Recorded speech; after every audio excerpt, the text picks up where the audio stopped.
The life of this Air Force pilot was saved by one of these three men. What is your name, please? My name is Glynneth Gordon. My name is Glynneth Gordon. My name is Glynneth Gordon. Only one of these men is the real Glynneth Gordon. The other two are imposters and will try to fool this panel.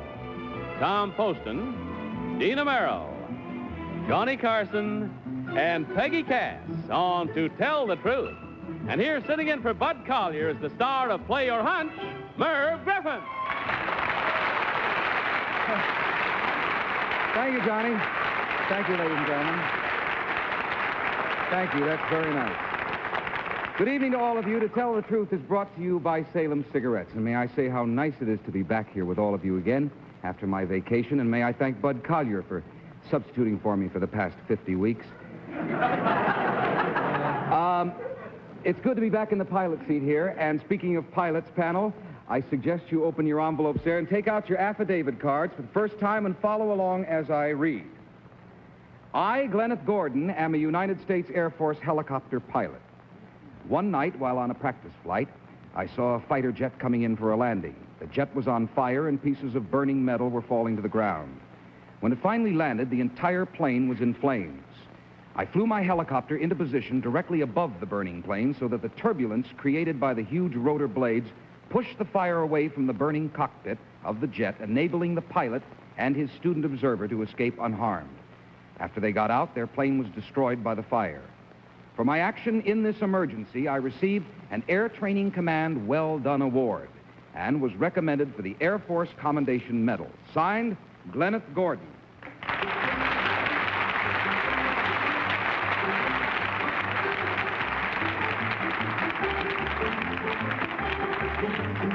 Panel, these three gentlemen all claim to be Glynneth Gordon, helicopter pilot. So we'll start the questioning with Tom Poston.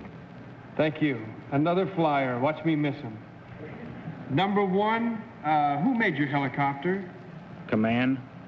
Pardon me? Command aircraft. Number two, speaking of command, what is a command pilot? A command pilot is this is a World War II expression, by the way, sir. He's the pilot, I believe, who flew lead on bombing missions. Number three, what does a command pilot's wings look like? Command pilot's wings have a wreath around the star on top of the wing. What is the significance of the star alone? Can you tell me number three? That's the senior pilot, sir. Number one, how do you make a helicopter go up? Pull up on the pitch stick. And how do you... Thank you. Sorry, Tom. Dina Merrill? Number three, how many different types of helicopters are there? There are several different types that are operational, but in the Air Force, we have 4 different types, typed by the name of the manufacturer.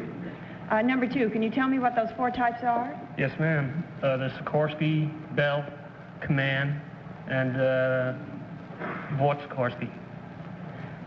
Number one, they don't use a Hiller helicopter in the Air Force at all? No, not in the Air Force. Number one, do you have a co-pilot with you? Sometimes we do and sometimes we don't. What type of helicopter was this? You said the Command. Did you have a co-pilot with you when you... No, I didn't. When you rescued them? Johnny Carson. Thank you, Merv. Number three, are you a lieutenant also, or did you just get a bad uniform?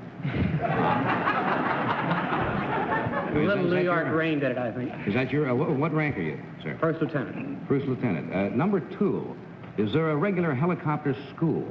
Yes, sir. Helicopter school is the next phase in pilot's training after receiving your wings. You can specialize in copters or go into fixed wing. I see. Number one, what kind of jet was it that you saw crash? It was an F-89. F-89. Number three, very quickly, point to 9 o'clock.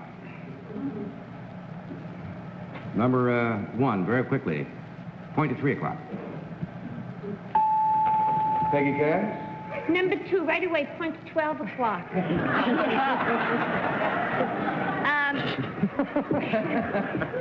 Number two, what nationality was Sikorsky? Igor Sikorsky is actually an American. I believe he's a Russian who became American. Number three, where is the Air Force Academy? The Air Force Academy is in Colorado Springs, Colorado. Number 1, is a helicopter used in field artillery? Not in the Air Force.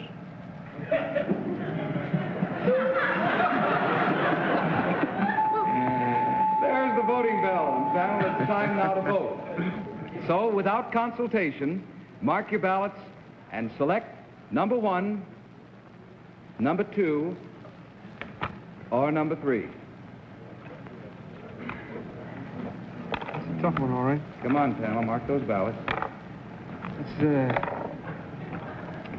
All done? All right, Tom Poston, for whom did you vote? I think we got a tough one this time, Merv. I voted for number 1, really, because all of the answers seem to me to be good ones. The boys, as usual, are very beautifully briefed again.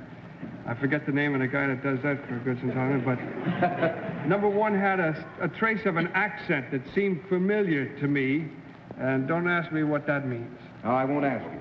A lot of flyers spoke like that. That's what I'm trying to say. Dina, for whom did you vote? I voted for number 2, Merv, because of something he said very quickly. He said fixed wing, and it sounded terribly authentic to me. Johnny Carson? Well, all the gentlemen seemed very well informed. Tom is a former flyer. I voted for 1. I voted, before Tom put his thing up. I want to be honest about it. And Peggy? I think number 1. Well, I don't know anything about flying, so I voted for number 3. Now, don't forget, of course, the team of challengers get $250 for every incorrect vote, and the votes are all in. The minds are definitely made up. And I would like to formally introduce, if I may, right now, the man who was the pilot of that burning jet. He is in our audience, Air Force Captain Clyde Falls. Captain, would you come up, please?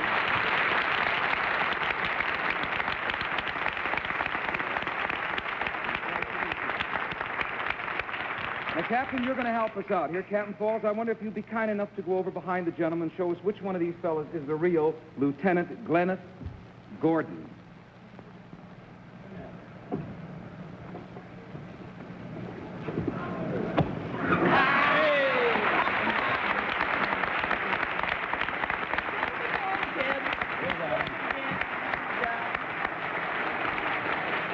Well, Captain, I guess you're pretty happy that Lieutenant Gordon was around that night. Well, you're right, Merv. I had good reason to be glad that Glenn was around. Of course, we're always glad that these boys in the fire suppression units of our air rescue service are around at the bases. And I had very good reason that night to be glad that Glenn was around. You know, Merv, it's awful nice to see a hot pilot who really is a hot pilot. Well, we're very proud to have you both here tonight. Excellent representatives of a fine Air Force. And thank you, Captain Falls, very much. Thank you very much.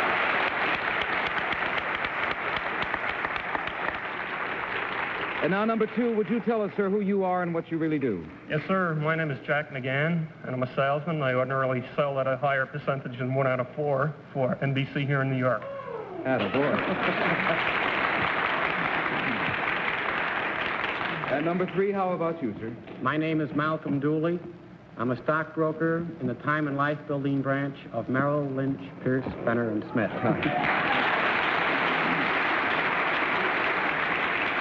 And I might add that Malcolm Dooley and I have known each other for some time. You will all be interested in knowing that as a member of the Tom Dooley Foundation, Malcolm Dooley is continuing on with the great work of his brother, the late Dr. Tom Dooley. Nice having you here.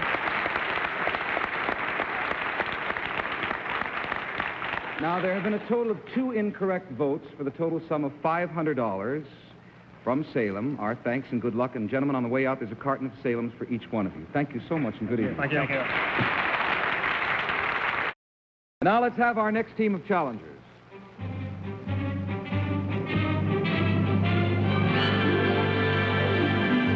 What is your name, please? My name is Betty Chadwick.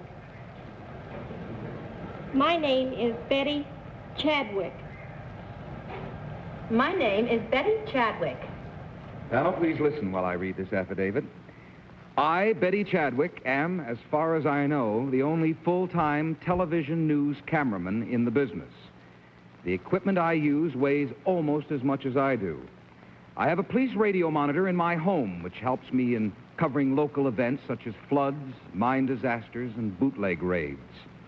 I also covered the Indianapolis 500 auto race, the Miss America pageant, both 1960 political conventions, and the last presidential inauguration. Much of my film appears on coast-to-coast television news broadcasts. Signed, Betty Chadwick. These three ladies claim to be Betty Chadwick, television news camerawoman. So we'll start the cross-examination with Peggy Cass. Number 2, what is magnum? I don't believe I'm familiar with that term. Number 3, what is magnum? I have never used it. I see. Number 1, do you know what magnum is? Champagne, I guess. Oh, that's nice. Well, number 2, it says bootleg raids. I thought those were over. I mean, like Prohibition's been over so long. What bootleggers do you catch? Well, this is selling whiskey and beer without a permit. Oh, like moonshine. Well, no, not moonshine. Actually, it's selling without a permit. Oh, I see. Number 3, who made the keynote speech at the Democratic Convention? Now, that I should remember, and I don't. I'm so very busy doing my own work that I don't pay too much attention to. Number 1, do you usually wear those little suits when you go out to take your pictures? Certainly do. You do? Tom Poston? It is my turn. Listen, I've got to find out about that, what is the name of that rig, number 3, that camera rig? Oh, that's an Oricon. Do you happen to know who invented it? Well, no, I don't, but Mitchell, it's a Mitchell lens. I'd like to ask Peggy Cass a question. Could I? Sure. No. I'll ask you later. Number 2, what happens to be the difference between bootlegging, which is against the law, and making your own booze, which you drink yourself? Well, they're both illegal, but bootlegging is just selling ordinary liquor without a permit. Thank you. Number 1, do you agree with that about illegal manufacture of booze for your own consumption? Yes, I do. You're an agreeable girl. Thank you. Dina Merrill? Number 3, do you use film or tape in the camera that you have? I use film. I see. Is that usual? Do you do all newscasts on the spot with film? Yes, I do. I see. Mm-hmm. Number 2, who is Miss America? Miss America, I don't remember her name, but I believe it was Miss North Carolina. Thank you. Number 1, who was Nixon's press secretary? Do you remember in the last? I don't remember that. Number 3, do you? I honestly don't recall. Number 2? I'm sorry. Number 1, do you remember who made the nominating speech for Kennedy? I do not. Number 2? No, I'm sorry. Johnny Carson? Number 3, who's head of CBS News? Or who was head of CBS News? Do you know the head of CBS Television News? No, I wouldn't consider that were something that I had to know, really. Number 2, do you know the head of NBC News? I'm sorry, I don't. Number 1, do you know the head of ABC News? Now for a radio question. Number 2, do you work in New York City? No, I don't. I work in Indiana. Well, There's the ringing of the bell, which closes this round, and it's time again to vote. just as well. No consultation panel. Just mark your ballots there and select number 1, number 2, or number 3. And not one has marked his ballot. No, it's tough. Again. Yeah. Giddy up there. All right. It's tough again. Tom, for whom did you vote? I voted for number 3. I couldn't make up my mind which of the ladies to vote for. And to be honest with you, I felt so bad for number 3 when she had to say, listen, I don't know, and I'm sorry, but I don't know, that I just voted for her anyway. Dina? Well, I went for number 2 again, Merv. She had kind of an eager look in the eye that I think people after news and things on the spur of the moment have. Johnny? This is very tough tonight. Yeah. I voted for number 3. I like green suits, but she didn't know who the head of CBS News is, and they weren't sure for a while, so I guess for number 3. Peggy Cass? Well, I voted for number 3 because when she said she didn't use Magnum, at least I figured she knew what it was. It's a news service of pictures. All right, and the votes are all in, and your minds are made up, I can tell. Now we'll see which one of these 3 ladies is the real television news camera woman. So will the real Betty Chadwick please stand? Oh.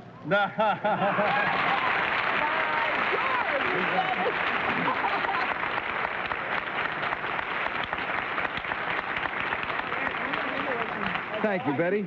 And now, number 1, will you tell us who you are and what you do? My name is Mary Ronan. I live in Weston, Connecticut, and I'm a commercial artist. Thank you. And number 3, who are you? My name is Dorothy Thompson. I live in Ridgewood, New Jersey, and I teach 3rd grade in the Midland Park school system.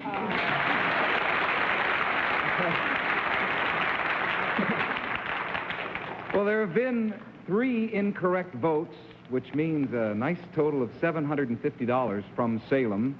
Thanks and good luck, and on your way out, ladies, a carton of Salem's for each of you. A nice spot. Thank you so much. Hey, here's a good question following that particular spot. Do you like to take pictures? Well, we're about to show you one of those scenes that just makes a camera bug's fingers itch. And that goes for me, too. Now let's have our 3rd team of challengers.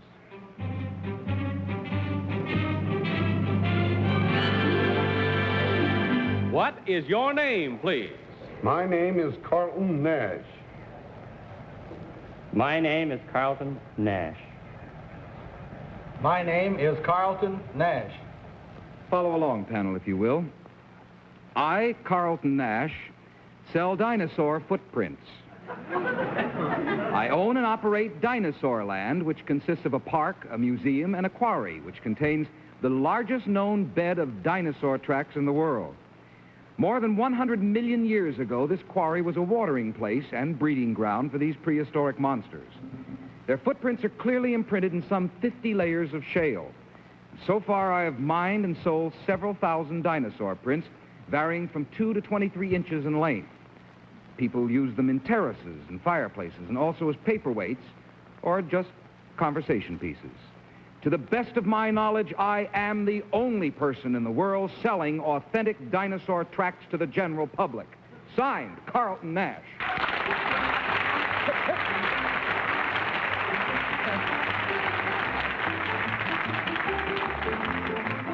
It's such a temptation to say dinosaur. All right, these 3 gentlemen all claim to be Carlton Nash, who sells dinosaur footprints. And panel, to help you in your questioning, you've seen the rather large dinosaur footprint here on the floor, and I have here a little teeny tiny one from a not-too-well dinosaur, which I'll pass along to Peggy Cass. You can examine it as you question. We'll start this round with Johnny Carson. Number 2, are you the fellow who called me on the phone the other night and asked me if I wanted to buy a set of dinosaur footprints? I get all kinds of calls. Number 3, what's the difference, can you tell me the difference between Neolithic and Neanderthal? No, sir. Number 2, can you tell me the difference between Neolithic and Neanderthal? No, sir. Number 1, can you... Cannot. All right, number 1, why did dinosaurs die out? Why did they die out? Why did they become extinct? Well, that was over 100 million years ago. Well, I knew you weren't there, sir, but I just thought maybe... I just wondered if you knew why they went. It's a long time to live. Yes, yes, Peggy Cass. Number 2, are there any traces of dinosaurs in the La Brea tar pits? I don't think so. Number 3, where are the La Brea tar pits? I can't tell you. Number 1, where are the La Brea tar pits? I don't know. Number 2, where are the La Brea tar pits? California. Number 3, did the dinosaurs lay eggs or, like, just have babies?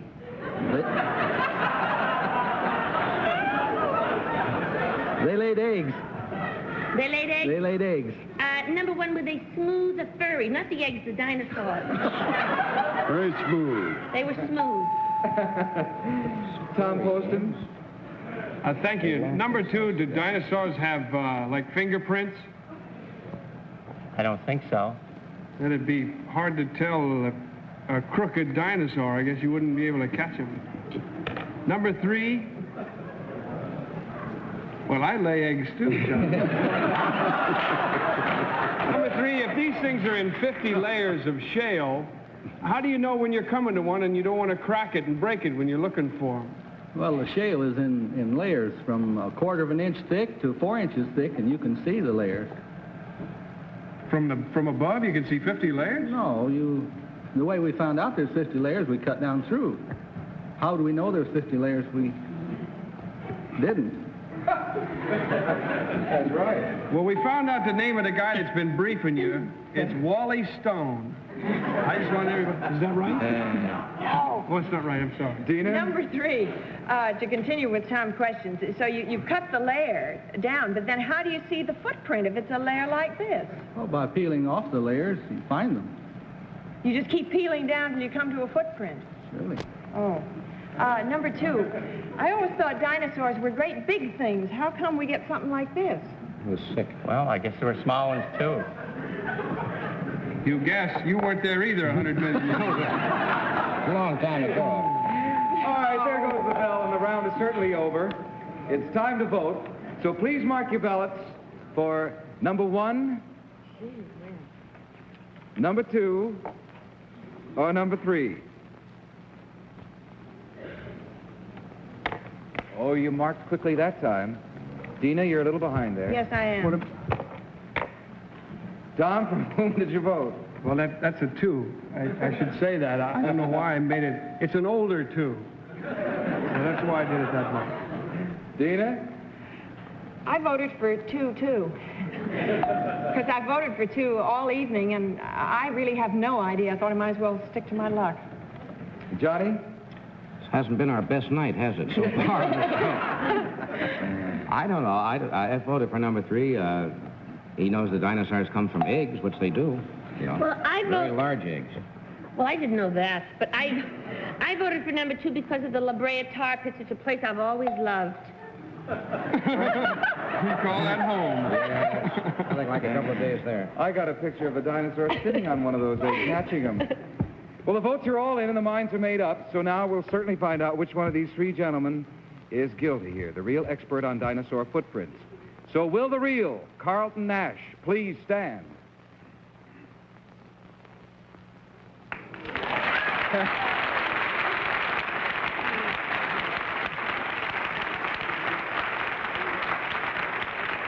Yes, Dina. I'd like to know where Dinosaur Land is. Well, just keep the record straight. Carlton Nash's Dinosaur Land is in South Hadley, Massachusetts. But you did very well with this one, if you'll notice. You must know your dinosaurs. There has only been 1 incorrect vote, which means a total of $250 from Salem. Number 1, who are you, sir, and what do you do? My name is Louis Van Orden, and I manufacture turkey lacing kits.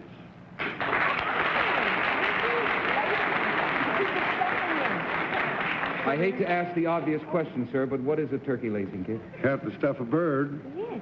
No, I don't. You have to lace him up to keep the stuffing in. I see. Listen, You're not a gourmet? I'd love to talk to you sometime about what you have to take out of those turkeys. I understand there are all kinds of things in there. Wonderful things. Well, maybe you can work out a packaging deal with the dinosaur expert here. What we're thinking of. Number 3, who are you, sir, and what do you do? My name is Merle Moore, and I'm a Seventh-day Adventist minister. Thank you very much. Of course, you do have a total of $250 from Salem, our thanks. And on your way out, gentlemen, there's a carton of Salems for each one of you. Good evening to you. The dinosaur foot that has to come back here. I was going to keep it. Oh. Oh, well, then maybe it's just as well. I don't know why you're all complaining tonight. They weren't that tough. I was wrong about the name. It's Wooly Stern. Wooly Stern. Wooly Stern. He's the guilty one. Why you're all kind of unhappy? They were hard tonight. They were hard. I think on an average you did very well here tonight. I got beat. Only got 1 race, and that was a fluke. Thank you, Tom Poston. Thank you, Dina Merrill. Johnny Carson, our thanks to you, and Peggy Cass. Thank you, Merv. And thank Nice you all. to have you here. It's nice to be here, and I'll be here again next week. Good. This is Merv Griffin saying good night from Salem Cigarettes, and we'll see you all next week on To Tell the Truth. Good night.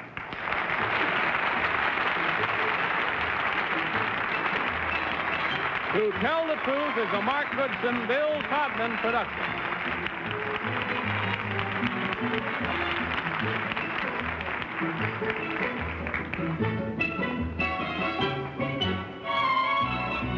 This is Harry Morgan. Confucius said harmony begins in the household. Of course, he was never a guest of Pete and Gladys. Next, on most of these CBS television stations. To Tell the Truth has been brought to you tonight by Salem, the cigarette that refreshes your taste. Johnny Olson saying goodnight for To Tell the Truth. This program was pre-recorded.